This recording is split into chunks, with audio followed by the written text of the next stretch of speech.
Hello, welcome to Restful Reading. My name is Anne, and this is my first video. Why am I here? Well, that seed was planted years ago, a decade maybe. Someone told me I have a voice for ASMR. I was intrigued, but at the time I had other projects, other plans, and goals. I recently decided, for a variety of reasons, to take that idea off the shelf, pun intended, and dust it off. On this channel, which I hope you'll subscribe to, I will be reading to you in my naturally soft-spoken voice. Nothing performative, just reading a variety of old books, poetry, and articles, with the goal of helping you relax and unwind. To start, I'd like to read a few poems from Henry Wadsworth Longfellow. I'm hardly a poetry expert, but one of his poems, The Village Blacksmith, is particularly nostalgic for me.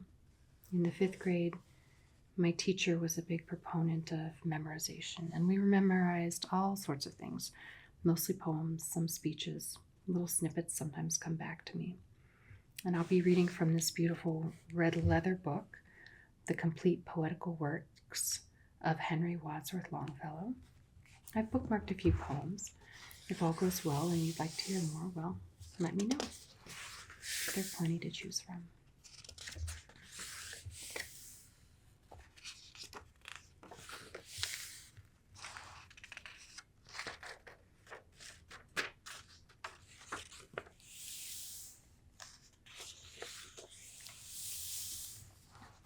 I think we should start with The Day is Done on page 64.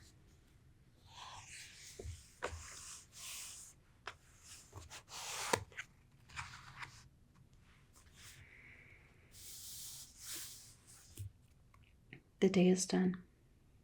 The day is done, and the darkness falls from the wings of night as a feather is wafted downward from an eagle in his flight. I see the lights of the village gleam through the rain and the mist, and a feeling of sadness comes o'er me that my soul cannot resist. A feeling of sadness and longing that is not akin to pain, and resembles sorrow only as the mist resembles the rain. Come, read to me some poem, some simple and heartfelt lay, that shall soothe this restless feeling and banish the thoughts of day. Not from the grand old masters, not from the bards sublime, whose distant footsteps echo through the corridors of time. For like the strains of martial music, their mighty thoughts suggest life's endless toil and endeavor, and tonight I long for rest. Read from some humbler poet, whose songs gushed from his heart as showers from the clouds of summer, or tears from the eyelids start, who through long days of labor and nights devoid of ease, still heard in his soul the music of wonderful melodies. Such songs have power to quiet the restless pulse of care, and come like the benediction that follows after prayer. Then read from the treasured volume the poems of thy choice, and lend to the rhyme of the poet the beauty of thy voice. And the night shall be filled with music, and the cares that infest the day shall fold their tents like the Arabs, and as silently steal away.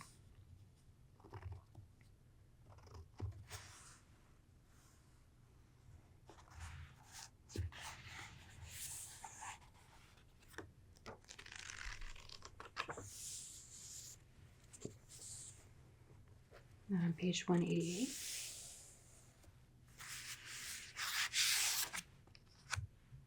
Haunted houses.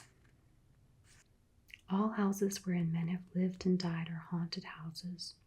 Through the open doors the harmless phantoms on their errands glide, with feet that make no sound upon the floors. We meet them at the doorway on the stair, along the passages they come and go. Impalpable impressions on the air, a sense of something moving to and fro. There are more guests at table than the hosts invited. The illuminated hall is thronged with quiet, inoffensive ghosts, as silent as the pictures on the wall. The stranger at my fireside cannot see the forms I see, nor hear the sounds I hear. He but perceives what is, while unto me all that has been is visible and clear. We have no title deeds to house or lands. Owners and occupants of earlier dates from graves forgotten stretch their dusty hands, and hold in mortmain still their old estates.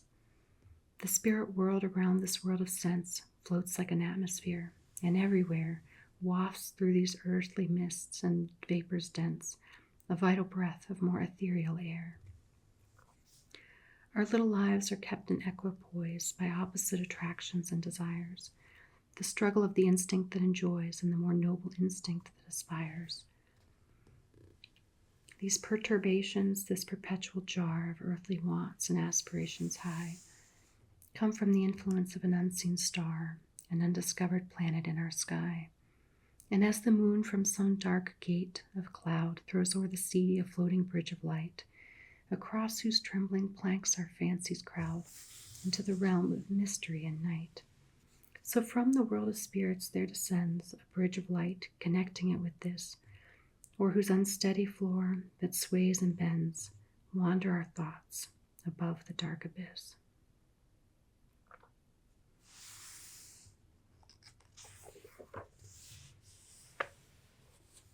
I also bookmarked The Children's Hour.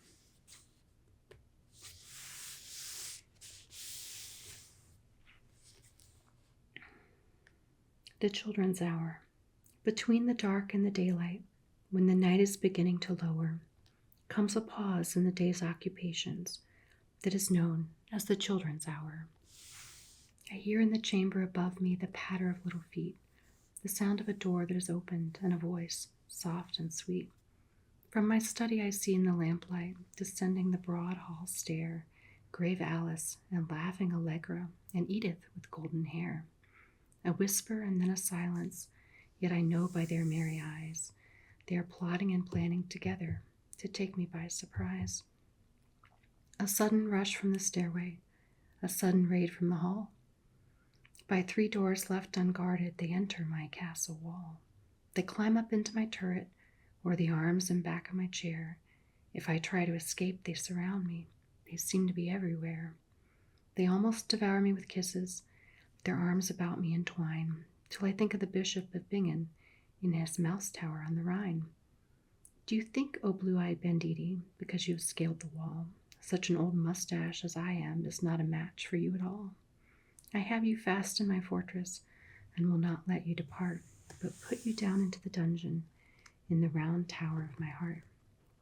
And there will I keep you forever, yes, forever and a day, till the walls shall crumble to ruin and molder in dust away. I think one more.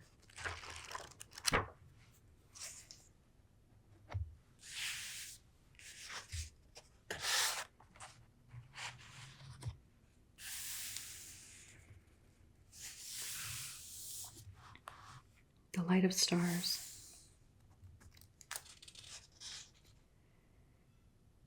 The night has come, but not too soon, and sinking silently, all silently, the little moon drops down behind the sky. There is no light in earth or heaven but the cold light of stars, and the first watch of night is given to the red planet Mars. Is it the tender star of love, the star of love and dreams? Oh no, from that blue tent above a hero's armor gleams. And earnest thoughts within me rise when I behold afar, suspended in the evening skies, the shield of that red star. O star of strength, I see thee stand and smile upon my pain. Thou beckonest with thy mailed hand, and I am strong again. Within my breast there is no light but the cold light of stars. I give the first watch of the night to the red planet Mars. The star of the unconquered will, he rises in my breast, serene and resolute and still and calm and self-possessed. And thou too, whosoe'er thou art, that readest this brief psalm, as one by one thy hopes depart, be resolute and calm. O fear not in a world like this, and thou shalt know ere long, know how sublime a thing it is to suffer and be strong.